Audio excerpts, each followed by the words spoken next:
Hello दोस्तों, हम इस पुस्तक से हिंदी के वस्तुनिष्ठ प्रश्नों का अभ्यास कर रहे हैं, जिसमें हम बहुत सारे प्रश्न देख चुके हैं। हिंदी साहित्य के इतिहास संबंधी आदिकाल, भक्तिकाल, रीतिकाल, आधुनिक काल और फिर हिंदी गद्य साहित्य के इतिहास संबंधी सभी प्रश्न, नाटक व एकांकी और उसके बाद उपन्यास के भी सारे प्रश्नों का अभ्यास हम कर चुके हैं। इस समय हम कहानी के वस्तुनिष्ठ प्रश्न देख रहे हैं। तो अगर आप लोगों ने अभी तक पिछले प्रश्नों का अभ्यास नहीं किया है तो आप प्लेलिस्ट के माध्यम से पिछले सभी प्रश्नों का अभ्यास करके अपनी तैयारी को बेहतर बना सकते हैं, क्योंकि हम ऐसा प्रयास करते हैं कि अभ्यास के दौरान जो भी चीजें आपको याद कराई जा सकती हैं उन्हें याद कराया जाए और जो कुछ भी समझाने योग्य है उसे समझाकर तब प्रश्न को हल कराया जाए।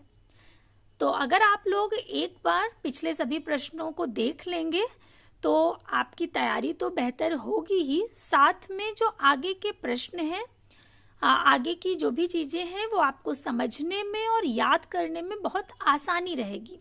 वैसे भी अध्ययन हो या अभ्यास हो, जब एक क्रम से किया जाता है तो उसका प्रभाव अलग होता है। आप हिंदी विषय से जुड़े हुए किसी भी एग्जाम की तैयारी कर रहे हो, अर्थात कोई भी ऐसी परीक्षा जिसमें हिंदी विषय से जुड़े हुए प्रश्न आते हैं, तो ये सभी प्रश्न आपके लिए अति महत्वपूर्ण हैं। अभी हम जहां तक प्रश्नों को देख चुके थे उसके आगे देखेंगे। हम कहानी के प्रश्न देख रहे थे, जिसमें हमने सबसे पहले कहानी से संबंधित जो महत्वपूर्ण बातें थी, जो महत्वपूर्ण तथ्य थे, उन्हें देखा था। इसके माध्यम से आपको कहानी से जुड़ी हुई महत्वपूर्ण बातें बता दी थी कि किस तरह से हिंदी कहानी का उद्भव द्विवेदी युग से माना जाता है। नगेंद्र जी की पुस्तक से जो संबंधित महत्वपूर्ण तथ्य थे वो भी पढ़कर आपको बताए थे। और इसके अतिरिक्त कौन सी कहानियां सरस्वती में प्रकाशित हुई या कौन से प्रस्तोता कौन सी कहानी को पहला मानते हैं, कौन से विद्वान जैसे शुक्ल जी इंदुमती को पहली कहानी मानते हैं, इन सारे तथ्य को आपको विस्तार से पिछली कक्षाओं में समझाया जा चुका है। तो अगर आप लोगों ने पिछली कक्षा नहीं देखी है तो कहानी के प्रश्नों का अभ्यास करने से पहले ये महत्वपूर्ण तथ्य देख लीजिए उस कक्षा के माध्यम से। अब हम शुरुआत करेंगे उसके आगे जहां तक प्रश्न हो चुके थे। यहां तक प्रश्न हो गया था कि कमलेश्वर ने नई कहानी के बारे में क्या कहा है। अब जो अगला प्रश्न है वो ये है कि निम्नलिखित वाक्य किस कहानी से लिया गया है। अब वाक्य देखते हैं। वाक्य है कि खून का वह आखिरी कतरा जो वतन की हिफाजत में गिरे दुनिया की सबसे अनमोल चीज है। ये जो वाक्य है, ये कथन, ये कहाँ से लिया गया है, तो इसके लिए आप को दिखा देती हूँ। ये कहानी है दुनिया का सबसे अनमोल रतन। ये मुंशी प्रेमचंद जी की कहानी है। ये कहानी जहां पर पूर्ण होती है, ये बिल्कुल अंत में उसके आता है। आपको एक बार कहानी का अंश दिखा देती हूँ।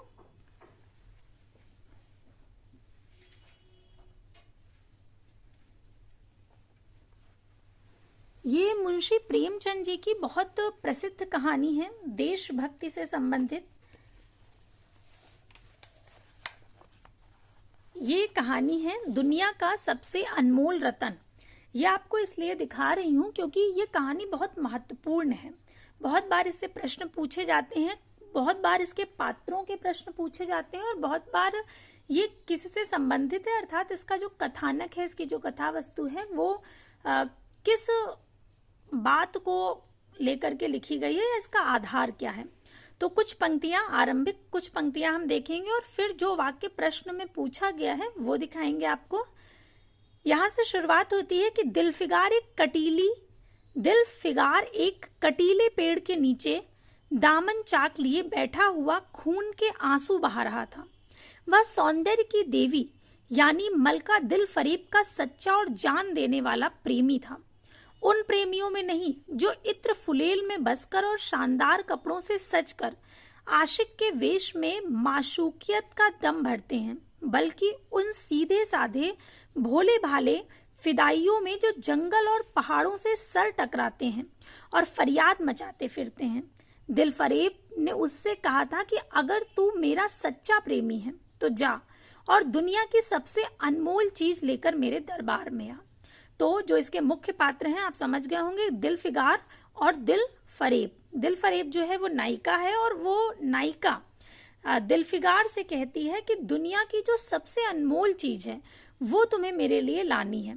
तो ये खोजना कि दुनिया की सबसे अनमोल चीज क्या है, इसीलिए इस कहानी का नाम है दुनिया का सबसे अनमोल रतन। तो जो दिलफिगार होता है वो कहानी के अंत में वो बहुत जगह जाता है, बहुत सारी चीजें देखता है और अंत में वो दुनिया की सबसे अनमोल चीज नायिका के सामने लाता है। तो वो दुनिया की सबसे अनमोल चीज क्या है वो देखिए। यही कहानी के जो अंतिम वाक्य हैं वही दुनिया की सबसे अनमोल चीज है। वो क्या कहता है, यह कहकर उसने एक रत्न जड़ित मंजूषा मंगाई और उसमें से एक तख्ती निकाली जिस पर सुनहरे अक्षरों में लिखा हुआ था कि खून का वह आखिरी कतरा जो वतन की हिफाजत में गिरे दुनिया की सबसे अनमोल चीज है। तो वास्तव में देश से बढ़कर कुछ भी नहीं है। तो खून के उस आखिरी कतरे को उसने दुनिया की सबसे अनमोल चीज बताया और यही जो ये वाक्य है, खून का वह आखिरी कतरा जो वतन की हिफाजत में गिरे दुनिया की सबसे अनमोल चीज है, दिलफिगार लिख करके लाता है और उसके सम्मुख रखता है और वो उसकी बात से पूर्णतः सहमत है और वास्तव में ये सच है। और इसी कथन को यहाँ पर लिया गया है कि खून का वह आखिरी कतरा जो वतन की हिफाजत में गिरे दुनिया की सबसे अनमोल चीज है। ये कहाँ से लिया गया है, तो ये दुनिया का सबसे अनमोल रतन कहानी से लिया गया है जिसके प्रमुख पात्र कौन है, दिलफिगार और दिलफरेब। दिलफिगार कौन है, नायक है और दिलफरेब कौन है, नायिका। उपर्युक्त कथन दुनिया का सबसे अनमोल रतन कहानी से उद्धृत है। यह कहानी मुंशी प्रेमचंद जी की है। ये कहानी कानपुर की एक उर्दू पत्रिका जमाना में 1907 ईस्वी में प्रकाशित हुई। तत्पश्चात यह कहानी सोजे वतन प्रेमचंद की कहानी संग्रह में संकलित की गई। प्रेमचंद जी का जो कहानी संग्रह है सोजे वतन, उसमें ये संकलित की गई। कहानी में एक सच्चे प्रेमी का जिक्र है जो अपनी प्रेमिका को अपने रूप रंग से नहीं बल्कि कुछ भी कर गुजरने के जज्बे से अपनी ओर आकर्षित करता है। कहानी के जो प्रमुख पात्र हैं वो दिलफिगार जो कि पुरुष पात्र है, कहानी का मुख्य पात्र है जो कि दिलफरेब से बेपरवाह प्रेम करता है और वो अपने प्रेम को सिद्ध करने के लिए कुछ भी करने को तैयार है। और जो दिलफरेब है, जो नारी पात्र है, एक बेहद खूबसूरत स्त्री और कहानी की मुख्य नारी पात्र जिसने दुनिया का सबसे अनमोल रतन लाने के लिए दिलफिगार से कहा था, वही दिलफरेब नायिका है इस कहानी की। तो आशा करती हूँ कि आपको ये पूरा कथानक इसका समझ में आ गया होगा। अब जो अगला प्रश्न है कि प्रकाशन वर्ष के अनुसार जयशंकर प्रसाद की कहानियों का सही अनुक्रम क्या होगा। 4 कहानियां दी गई हैं, इंद्रजाल, आकाशदीप, ग्राम और गूदड़ साई। अगर आपने पिछली कक्षा ली है तो उसमें हमने ग्राम कहानी पर चर्चा की थी। इनकी ग्राम जो कहानी है, इनकी पहली कहानी है जो कि इंदु पत्रिका में प्रकाशित हुई थी और 1911 ईस्वी में। इसे हमने इस तरह से याद किया था कि ग्राम में इंदु प्रसाद बांट रही है, एक एक करके जाना है। तो एक एक से 1911 याद रखा था हमने, ग्राम उनकी कहानी है और प्रसाद से जयशंकर प्रसाद और इंदु से इंदु पत्रिका। यहाँ पर विकल्प ए सही होगा। सबसे पहले तो उनकी कहानी जो ग्राम है 1911 ईस्वी में प्रकाशित हुई वो आएगी, तो तीसरा सबसे पहले आएगा। उसके बाद गूदड़ साई, गूदड़ साई इनकी 1926 ईस्वी में प्रकाशित हुई। आकाशदीप 29 में और इंद्रजाल 1936 ईस्वी में प्रकाशित हुई। तो इसके अनुसार विकल्प ए बिल्कुल सही होगा, 3, 4, 2, 1। प्रकाशन वर्ष के अनुसार जयशंकर प्रसाद की कहानियों का सही अनुक्रम यह है। प्रसाद की प्रमुख चर्चित कहानियां पत्थर की पुकार, उस पार का योगी, चंदा, देवदासी, ममता, खंडहर की लिपि, घीसू, चूड़ी वाली, बिसाती, सालवती, मधुआ, नूरी, पुरस्कार, गुंडा, छोटा जादूगर, ये सब इनकी बहुत महत्वपूर्ण और चर्चित कहानियां हैं। बहुत पुरस्कार और गुंडा तो बहुत बार पूछी गई है, सालवती भी प्रश्न में कि गुंडा किसकी कहानी है या पुरस्कार किसकी कहानी है। तो ये सभी कहानियां जयशंकर प्रसाद जी की हैं। इसके बाद प्रश्न है कि प्रकाशन वर्ष के अनुसार प्रेमचंद की कहानियों का सही क्रम क्या होगा। तो फिर देखिए यहाँ पर भी प्रकाशन वर्ष के अनुसार पूछा गया है और कहानियां हैं मुंशी प्रेमचंद जी की। तो इसमें विकल्प डी सही होगा, 3, 1, 2, 4। सबसे पहले पंच परमेश्वर, फिर बूढ़ी काकी, फिर सवा सेर गेहूं और फिर प्रेरणा। पंच परमेश्वर 1916 ईस्वी में प्रकाशित हुई इनकी कहानी है। बूढ़ी काकी 1920 में, सवा सेर गेहूं 1924 ईस्वी में, और उसके बाद प्रेरणा। प्रेमचंद की जो अन्य कहानियां हैं वो नमक का दरोगा, पूस की रात, शतरंज के खिलाड़ी, ठाकुर का कुआं, दो बैलों की कथा, सदगति, समर यात्रा, होली का उपहार, ईदगाह, बड़े भाई साहब, कफन इत्यादि। कफन कहानी जो कि इनकी अंतिम कहानी मानी जाती है 1936 ईस्वी में प्रकाशित हुई थी। इसके बाद है लक्ष्मा किस कहानी का पात्र है। ये कोसी का घटवार जो कि शेखर जोशी की कहानी है और बहुत प्रसिद्ध कहानी है कोसी का घटवार शेखर जोशी की। उसकी जो नारी पात्र है, उसकी नायिका कह सकते हैं आप, उसका नाम लक्ष्मा होता है। तो यहाँ पर विकल्प बी सही होगा, कोसी का घटवार। अन्य विकल्प है पुरस्कार, पिता और परिंदे। लक्ष्मा कोसी का घटवार कहानी का पात्र है। कोसी का घटवार कहानी संग्रह शेखर जोशी द्वारा रचित है। अन्य प्रसिद्ध कहानी और कहानीकार और उनके पात्र जो हैं वो इस प्रकार से हैं। कहानी पुरस्कार, पुरस्कार के लेखक हैं जयशंकर प्रसाद, पात्र हैं अरुण, मधुलिका, कौशल नरेश, सेनापति। और परिंदे निर्मल वर्मा की कहानी है जिसके पात्र हैं लतिका, डॉक्टर मुखर्जी, करीमुद्दीन और गिरीश। ठाकुर का कुआं प्रेमचंद जी की कहानी है, बहुत प्रसिद्ध कहानी है जिसके पात्र हैं जोखू, जंगी और ठाकुर। उसने कहा था चंद्रधर शर्मा गुलेरी जी का कब प्रकाशित हुई थी? 1915 ईस्वी में। इसके पात्र हैं लहना सिंह, सूबेदारनी, बोधा और वजीरा सिंह। पिता, ये ज्ञान रंजन की कहानी है जिसके पात्र पिता और पुत्र।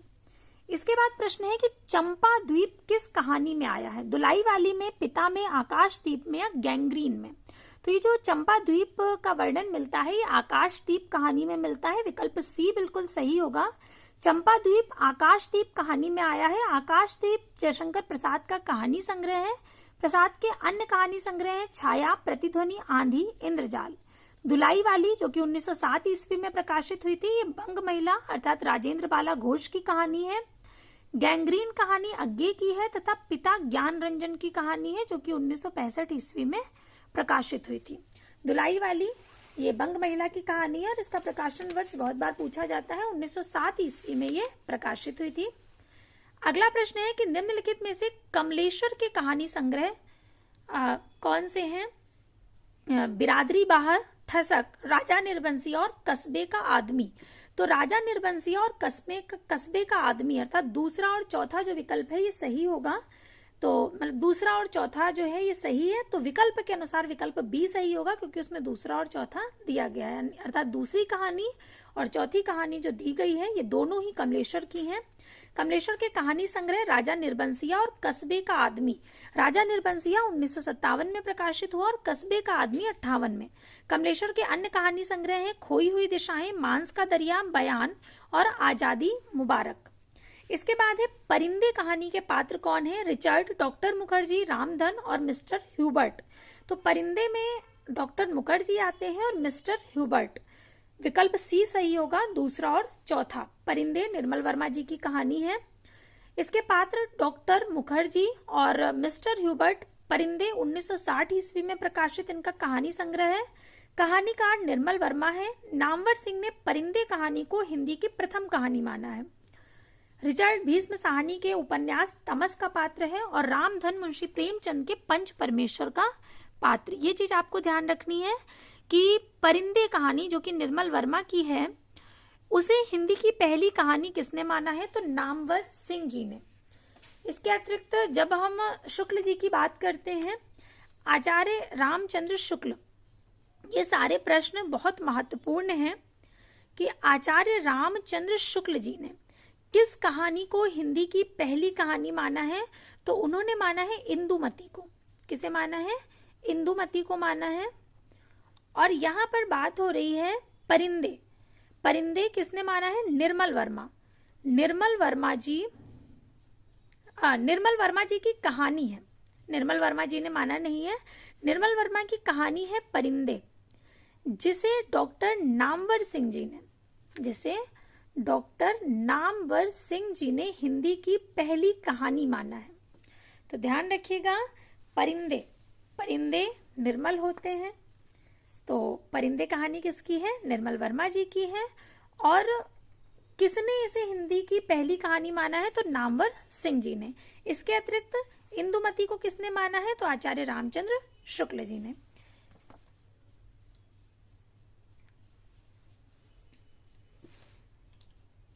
इसके बाद जो अगला प्रश्न है वो है कि तीसरी कसम कहानी में चित्रित है।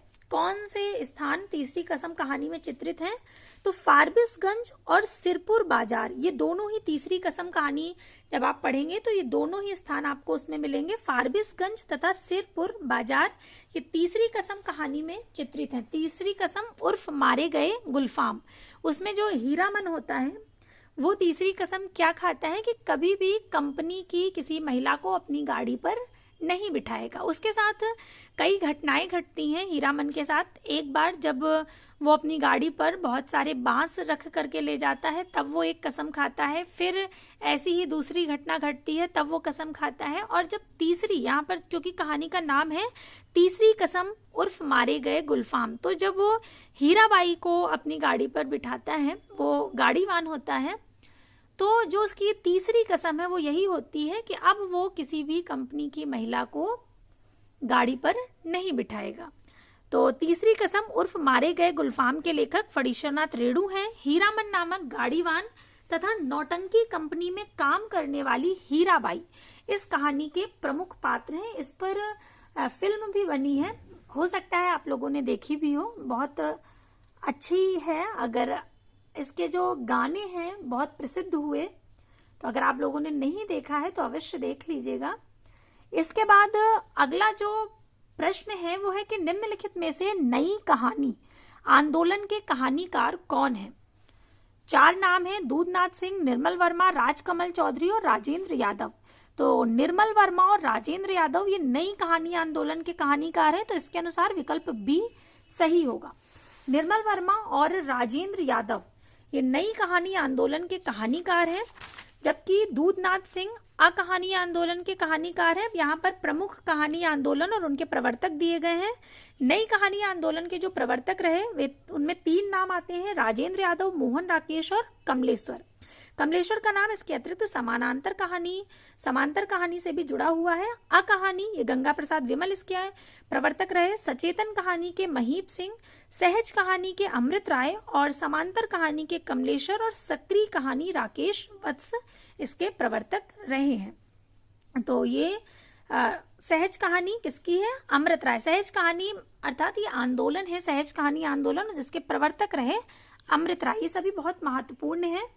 इसके बाद प्रश्न है कि रामचंद्र शुक्ल ने उसने कहा था कहानी के बारे में क्या लिखा है? ये कहानियां जीवन के बड़े मार्मिक रूप में होती थी? नहीं, उसमें भीतर से प्रेम का एक स्वर्गीय स्वरूप झांक रहा है। सही है। दूसरी कोटि की कहानियों में एक बड़ा भारी भेद है। ये गलत है। इसकी घटनाएं ही बोल रही हैं, पात्रों के बोलने की अपेक्षा नहीं। तो ये सही है। दूसरा और चौथा बिल्कुल सही है। तो इसके अनुसार विकल्प सी सही होगा, दूसरा और चौथा। आचार्य रामचंद्र शुक्ल ने उसने कहा था कहानी को अद्वितीय कहानी माना है। इसके बारे में उन्होंने लिखा कि घटना इसकी ऐसी है जैसे बराबर हुआ करती है, पर उसमें भीतर से प्रेम का एक स्वर्गीय स्वरूप झांक रहा है। केवल झांक रहा है, निर्लज्जता के साथ पुकार या कराह नहीं रहा।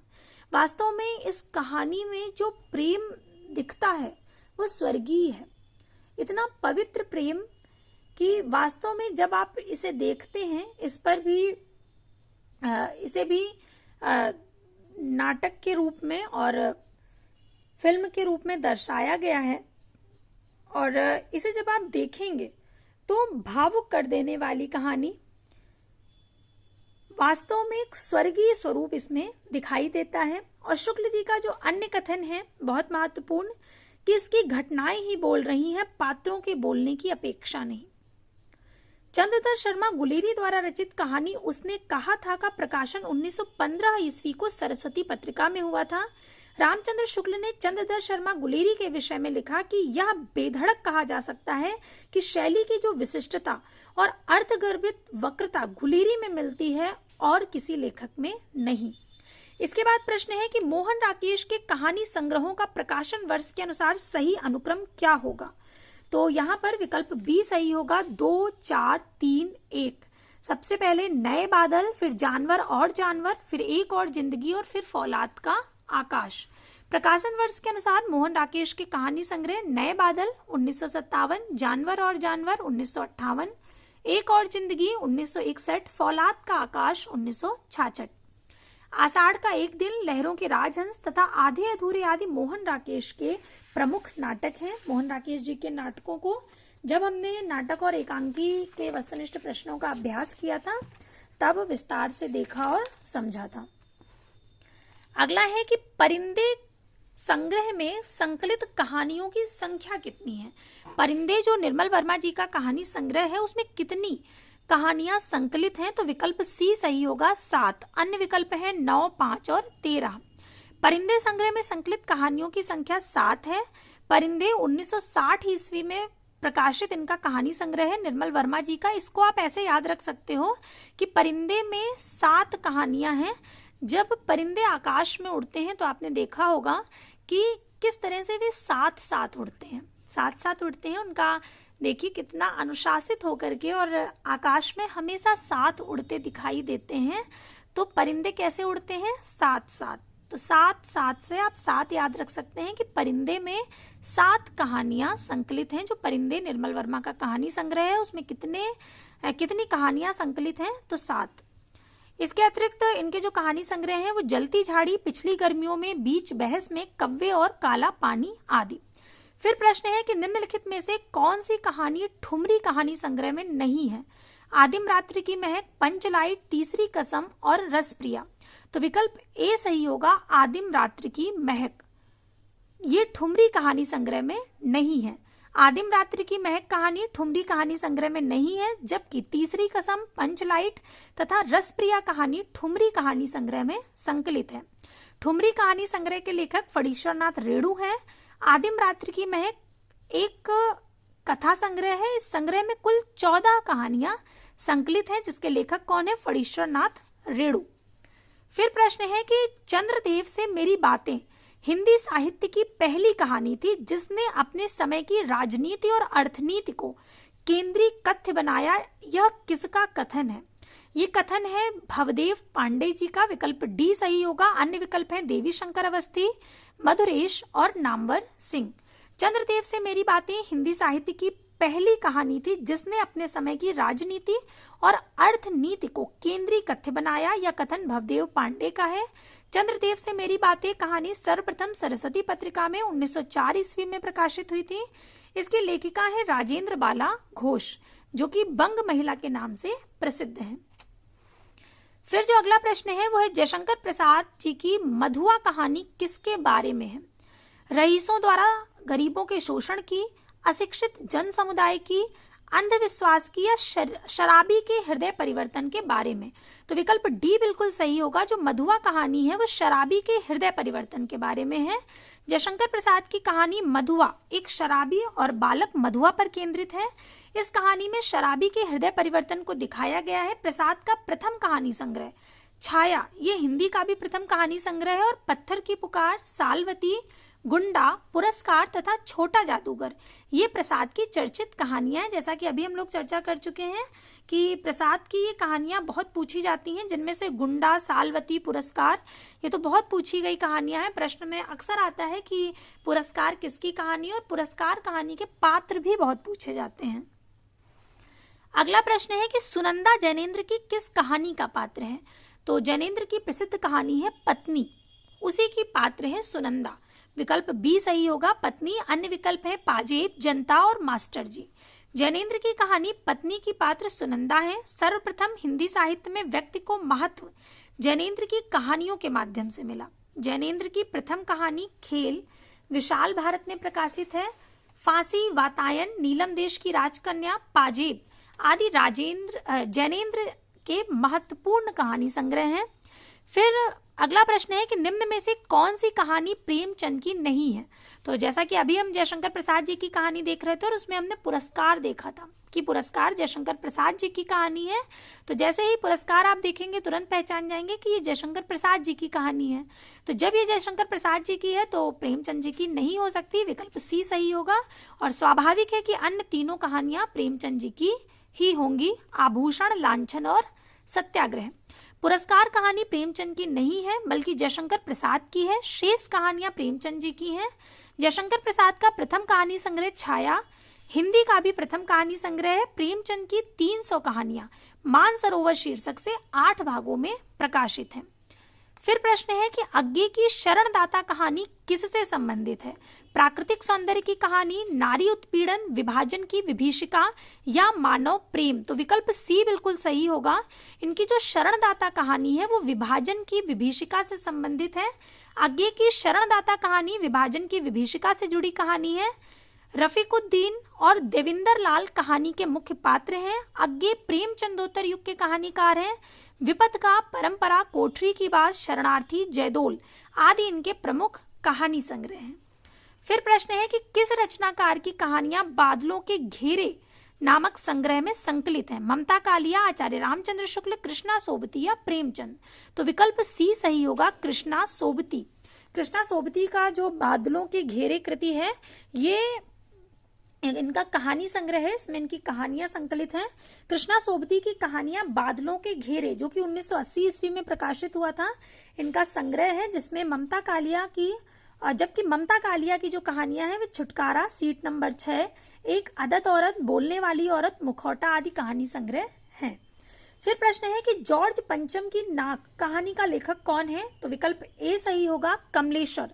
जॉर्ज पंचम की नाक कहानी किसने लिखी है? कमलेश्वर ने लिखी है। इसके अतिरिक्त कमलेश्वर की प्रमुख जो कहानियां हैं उसमें राजा निर्बंसिया इनकी बहुत प्रसिद्ध कहानी है, और जॉर्ज पंचम की नाक भी कमलेश्वर की कहानी है। विकल्प ए सही होगा। अन्य विकल्प है अज्ञे, भीष्म साहनी और हरिकृष्ण प्रेमी। जॉर्ज पंचम की नाक कहानी का लेखक कमलेश्वर है। इन्होंने 1972 ईस्वी में समांतर कहानी आंदोलन का प्रवर्तन किया। राजा निर्बंसिया 1957, कस्बे का आदमी 1958, खोई हुई दिशाएं 1963 तथा मांस का दरिया 1966 ईस्वी ये कमलेश्वर के प्रमुख कहानी संग्रह हैं। भीष्म साहनी के प्रमुख कहानी संग्रह जो है वो भाग्य रेखा, वांगचू और डायन।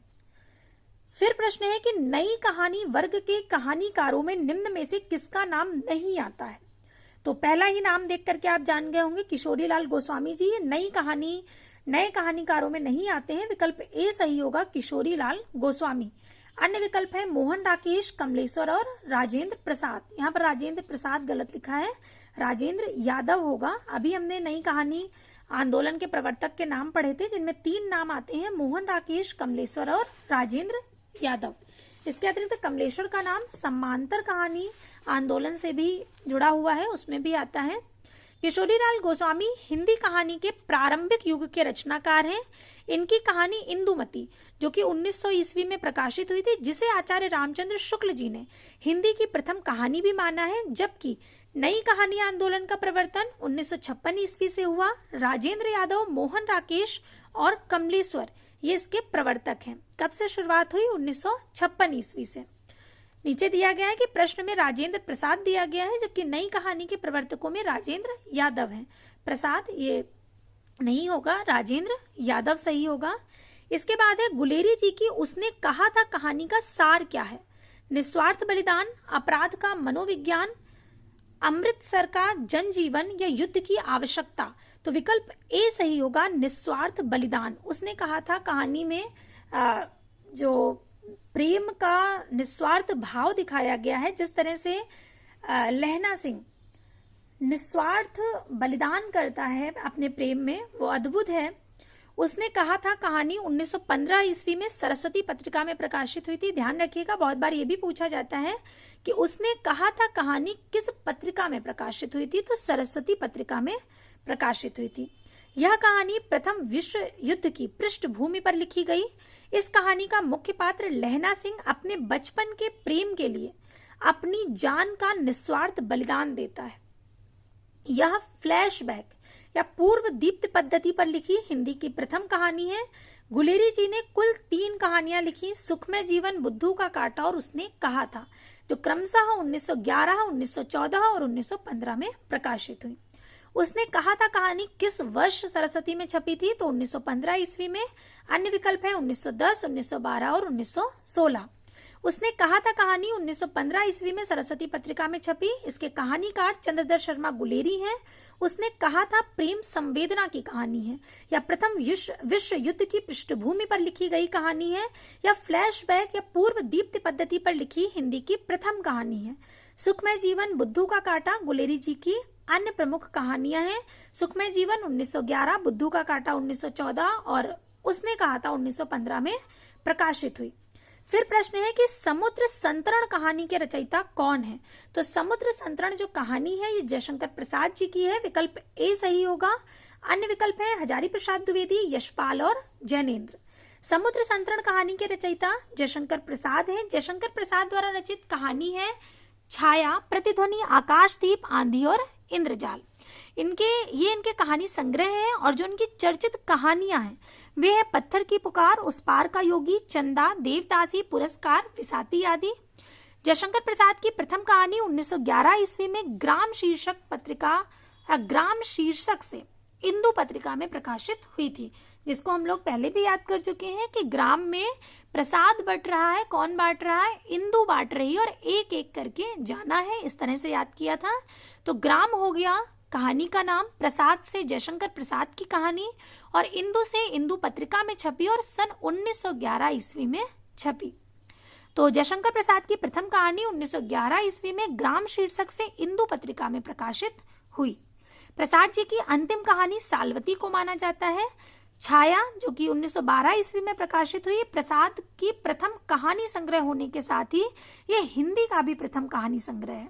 बहुत महत्वपूर्ण तथ्य है, यदि पूछा जाए कि जयशंकर प्रसाद जी का प्रथम कहानी संग्रह कौन है तो छाया है, जो कि 1912 ईस्वी में प्रकाशित हुआ। और इसके अतिरिक्त ये सिर्फ प्रसाद का ही प्रथम कहानी संग्रह नहीं है, ये हिंदी का ही प्रथम कहानी संग्रह है।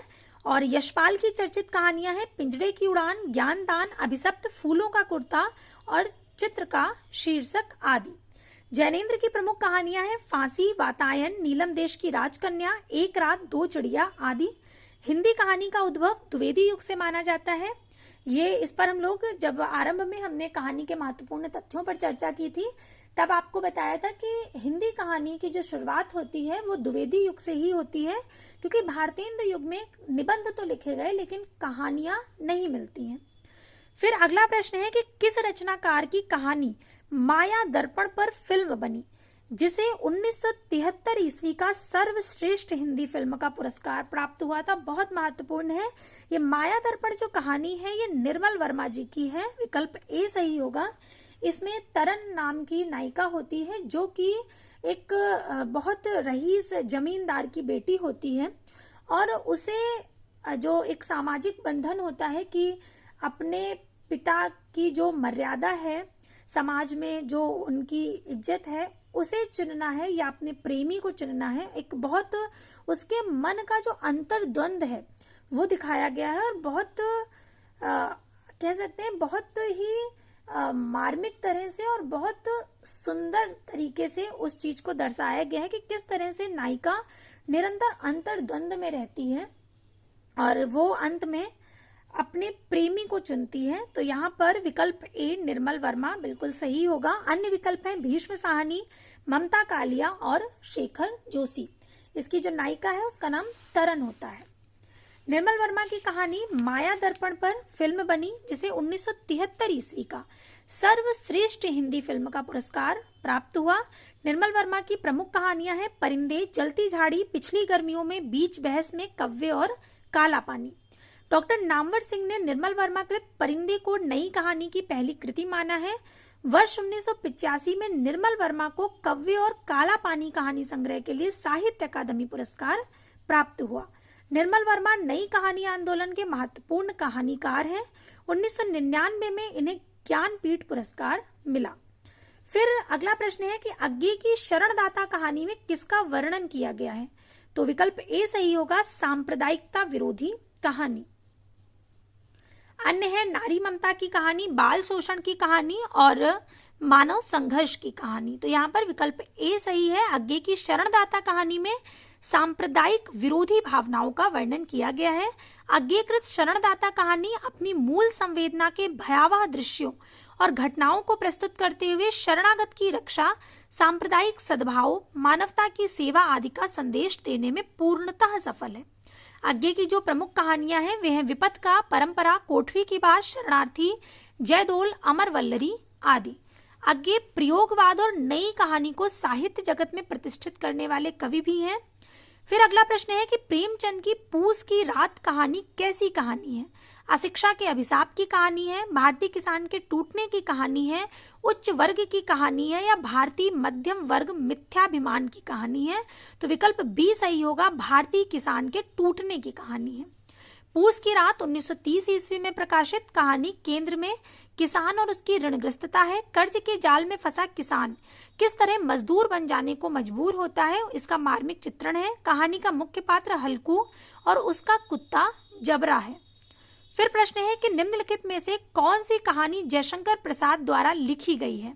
तो अभी हम जयशंकर प्रसाद जी की चर्चित कहानियों पर जब चर्चा कर रहे थे तो हमने उसमें देखा था गुंडा, पुरस्कार, सालवती, ये सभी इनकी चर्चित कहानियां हैं। और उसमें से एक गुंडा भी है, तो जैसे ही आप गुंडा देखेंगे तो तुरंत पहचान जाएंगे ये किसकी कहानी है, जयशंकर प्रसाद जी की। तो यहाँ पर विकल्प सी सही होगा क्योंकि जयशंकर प्रसाद द्वारा लिखी गई है। अन्य ईदगाह जो है ये जयशंकर प्रसाद जी की नहीं है। ईदगाह कहानी से आप सभी परिचित होंगे, मुंशी प्रेमचंद जी की कहानी है, जिसमें हामिद का वर्णन है, हामिद और उसकी दादी जो कि उसके मुख्य पात्र हैं। और अन्य विकल्प है राखी बंध गई और नकली किला। इसके बाद प्रश्न है कि सचेतन कहानी की अवधारणा किस कहानीकार की है? तो सचेतन कहानी की अवधारणा जो है ये महीप सिंह की है, विकल्प डी सही होगा। अन्य विकल्प है मोहन राकेश, कमलेश्वर और राजेंद्र यादव। इसके बाद सचेतन कहानी की जो अवधारणा है वो महीप सिंह की है, जबकि नई कहानी 1956 की अवधारणा के प्रवर्तक राजेंद्र यादव, मोहन राकेश तथा कमलेश्वर हैं। फिर प्रश्न है मृदंगिया किस कहानी का पात्र है? मृदंगिया ये रसप्रिया का पात्र है, विकल्प डी सही होगा। अन्य विकल्प है लाल पान की बेगम, पंचलाइट और संवदिया का। फणीश्वरनाथ रेणु द्वारा रचित कहानी रसप्रिया का पात्र है मृदंगिया। फणीश्वरनाथ रेणु जी की ये बहुत प्रसिद्ध कहानी है रसप्रिया। तो पहले तो आप ये ध्यान रखिएगा कि रसप्रिया कहानी है किसकी। जो रसप्रिया कहानी है ये है फणीश्वरनाथ रेणु जी की और इसका प्रमुख पात्र है मृदंगिया, जबकि लाल पान की बेगम, पंचलाइट, तीसरी कसम उर्फ मारे गए गुलफाम तथा संवदिया इनकी अन्य कहानियां हैं। इनकी अन्य कहानियां और उसके पात्र रसप्रिया में मृदंगिया और मोहना उसके पात्र हैं। लाल पान की बेगम ये सारी कहानियां फणीश्वरनाथ रेणु जी की हैं। लाल पान की बेगम में बिरजू, चंपिया, सुनरी जंगी की पतोहू होती है। संवदिया में हरगोबिंद, सूरदास और बड़ी बहुरिया। पंचलाइट में गोधन और मुनरी। अगला प्रश्न है निम्नलिखित में से जैनेन्द्र कुमार की रचना कौन सी है? पापा खो गए, मिठाई वाला, चिड़िया की बच्ची और दादी माँ। तो यहाँ पर विकल्प सी सही होगा, चिड़िया की बच्ची, ये जैनेन्द्र कुमार की है। इसके अतिरिक्त पापा खो गए ये विजय तेंदुलकर जी की कहानी है। मिठाई वाला ये भगवती प्रसाद वाजपेयी की है और दादी माँ ये कहानी है शिव प्रसाद सिंह जी की।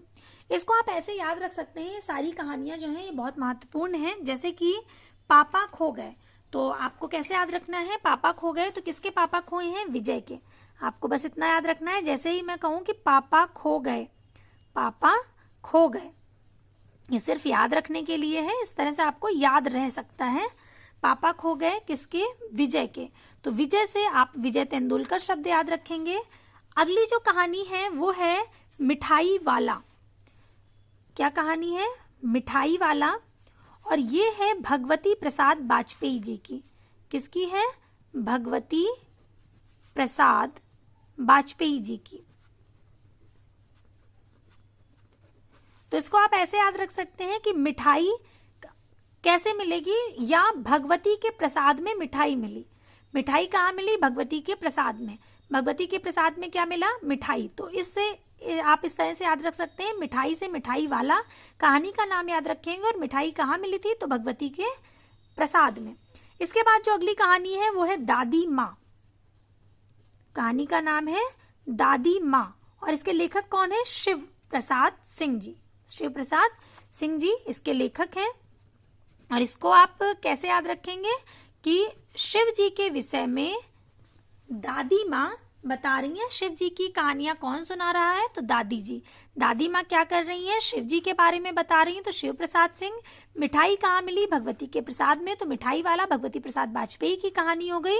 और पापा खो गए विजय तेंदुलकर। इसे आप इस तरह से याद रख सकते हैं। सभी कहानियां महत्वपूर्ण हैं, पूछी जाती हैं। अगला प्रश्न है कि उसने कहा था कहानी के संबंध में असंगत कौन सा है, अर्थात ये इन चारों में से कौन सा सही नहीं है। तो पहला ही सही नहीं है कि रचना के धरातल पर परिवेश व चेतना असंपृक्त है, बिल्कुल गलत है ये, और चूंकि ये गलत है इसलिए ये सही होगा, असंगत ही इसमें पूछा गया है, विकल्प ए सही होगा। अन्य है भाषा व परिवेश की एकरूपता इस कहानी की शक्ति है, तो बिल्कुल सही है। आदर्श के एक बिंदु से प्रारंभ होकर यथार्थ का विस्तार कहानी में समाहित है, ये भी सही है। कहानी का अंत बलिदान के रूप में आदर्शवादिता के लिए हुआ है, ये भी सही है। उसने कहा था कहानी के संबंध में असंगत कथन है कि रचना के धरातल पर परिवेश व चेतना असंपृक्त है, शेष विकल्पों के कथन संगत हैं। चंद्रदत्त शर्मा गुलेरी ने 3 कहानियां लिखी। डॉक्टर गोपाल राय ने उनका जो कालक्रम बताया वो इस प्रकार बताया: सुखमय जीवन, बुद्धू का कांटा और उसने कहा था, क्रमशः 1911, 1914 और 1915। उसने कहा था कहानी बहुत बार पूछा जाता है किस पत्रिका में प्रकाशित हुई थी, तो सरस्वती पत्रिका में। उसने कहा था ये प्रथम विश्व युद्ध की पृष्ठभूमि पर लिखी गई प्रेम संवेदना की कहानी है। यह भी पूछा जाता है कि उसने कहा था में पृष्ठभूमि कहां से ली गई है, प्रथम विश्व युद्ध से, द्वितीय विश्व युद्ध से, या दोनों से, या किसी से नहीं। तो आपको ध्यान रखना है कि प्रथम विश्व युद्ध से उसने कहा था कहानी की पृष्ठभूमि को लिया गया है। उसने कहा था फ्लैशबैक या पूर्व दीप्त पद्धति पर लिखी गई हिंदी की प्रथम कहानी है। आचार्य रामचंद्र शुक्ल उसने कहा था कहानी की प्रशंसा करते हुए लिखते हैं कि घटना इसकी ऐसी है जैसे बराबर हुआ करती है, पर उसमें से भीतर से प्रेम का एक स्वर्गीय स्वरूप झांक रहा है। केवल झांक रहा है, निर्लज्जता के साथ पुकार या कराह नहीं रहा। कहानी भर में कहीं प्रेम की निर्लज्जता, प्रगल्भता, वेदना की विभत्स विवृत्ति नहीं है। सूर्य के सुकुमार स्वरूप पर कहीं आघात नहीं पहुंचता। इसकी घटनाएं ही बोल रही हैं, पात्रों के बोलने की अपेक्षा नहीं है। इसके बाद प्रश्न है कि कफन कहानी के संबंध में इसमें से असंगत कौन सा है, तो विकल्प डी बिल्कुल सही होगा, क्योंकि डी में लिखा हुआ है कि कहानी निर्दिष्ट अंतिम बिंदु की ओर नाटकीयता से पहुंचने का प्रयत्न कर रही है। ऐसा बिल्कुल भी नहीं है। जब आप कफन कहानी पढ़ेंगे तो उसमें कहीं पर भी आपको नाटकीयता का अनुभव नहीं होगा, और ये बिल्कुल यथार्थ है। भूख व्यक्ति को वास्तव में संवेदनहीन बना देती है। वो कहते हैं ना कि जब तक पेट भरा हुआ है तब तक धर्म भी साथ रहता है, और जब व्यक्ति भूखा ही है तो उसको सिर्फ एक ही चीज समझ में आती है, रोटी। तो ये बिल्कुल गलत है कि उसमें नाटकीयता से वो बढ़ी है कहानी, इसलिए विकल्प डी सही होगा। अन्य है कि कफन प्रेमचंद की कथा चेतना और संरचना में बदलाव उपस्थित करने वाली महत्वपूर्ण कहानी है, सही है। कफन कहानी अपनी संरचना को नैतिक समाधान मूलक अंतिम बिंदु के शासन से मुक्त करती है, ये भी सही है। कहानी अर्थमूलक यथार्थ के कई जटिल आयामों को एक साथ उद्घाटित करती है, बिल्कुल सही है। विकल्प डी गलत है, इसलिए विकल्प डी यहाँ पर सही होगा। कफन कहानी के संदर्भ में कि कहानी निर्दिष्ट अंतिम बिंदु की ओर नाटकीयता से पहुंचने का प्रयत्न करती है, असंगत कथन है। शेष विकल्पों के कथन संगत है। कफन 1936 ईस्वी में प्रकाशित हुई मुंशी प्रेमचंद जी के यथार्थवाद का सर्वोच्च स्तर है, या इनकी अंतिम कहानी मानी जाती है। इसके जो 2 पात्र हैं वो घीसू और माधव से वे दिखाते हैं कि भूख और गरीबी व्यक्ति को किस हद तक संवेदनहीन बना सकती है। प्रसिद्ध बांग्ला साहित्यकार शरद चंद्र ने प्रेमचंद को कथा सम्राट की उपाधि दी थी। बहुत बार आपको बताया जा चुका है कि मुंशी प्रेमचंद जी का वास्तविक नाम धनपत राय श्रीवास्तव था, और उन्हें प्रेमचंद नाम जो दिया था वो दयानारायण निगम जी ने दिया था, और कथा सम्राट की जो उपाधि दी थी वो बांग्ला साहित्यकार शरद चंद्र चट्टोपाध्याय जी ने दी थी। प्रेमचंद की जो प्रथम हिंदी कहानी है वो सौत है, ये 1915 ईस्वी में प्रकाशित हुई सरस्वती पत्रिका में, तथा प्रथम हिंदी कहानी संग्रह सप्त सरोज जून 1917 में प्रकाशित हुआ था। डॉक्टर बच्चन सिंह ने पंच परमेश्वर को उनकी पहली हिंदी कहानी माना। प्रेमचंद ने लगभग 300 कहानियां लिखी जो अब मानसरोवर शीर्षक से 8 भागों में प्रकाशित हैं। प्रेमचंद की प्रसिद्ध कहानियां हैं नमक का दरोगा, सज्जनता का दंड, ईश्वरी न्याय, बूढ़ी काकी, सवा सेर गेहूं, शतरंज के खिलाड़ी, मुक्ति मार्ग, सौभाग्य के कोड़े, पूस की रात, पत्नी से पति, 2 बैलों की कथा, ईदगाह, ठाकुर का कुआं, नशा, बड़े भाई साहब, कफन आदि। फिर प्रश्न है कि पुरस्कार कहानी के संदर्भ में असंगत कथन इनमें से कौन सा है। नायिका का देश के प्रति प्रेम भाव, या स्वयं को पीड़ा देकर दूसरों को आलोकित करने का भाव, या नायिका का प्रिय के प्रति प्रेम भाव, या देश प्रेम व प्रीतम प्रेम का द्वंद्व। तो पुरस्कार कहानी के संदर्भ में जो असंगत है वो विकल्प बी होगा कि स्वयं को पीड़ा देकर दूसरों का आलोकित करने का भाव।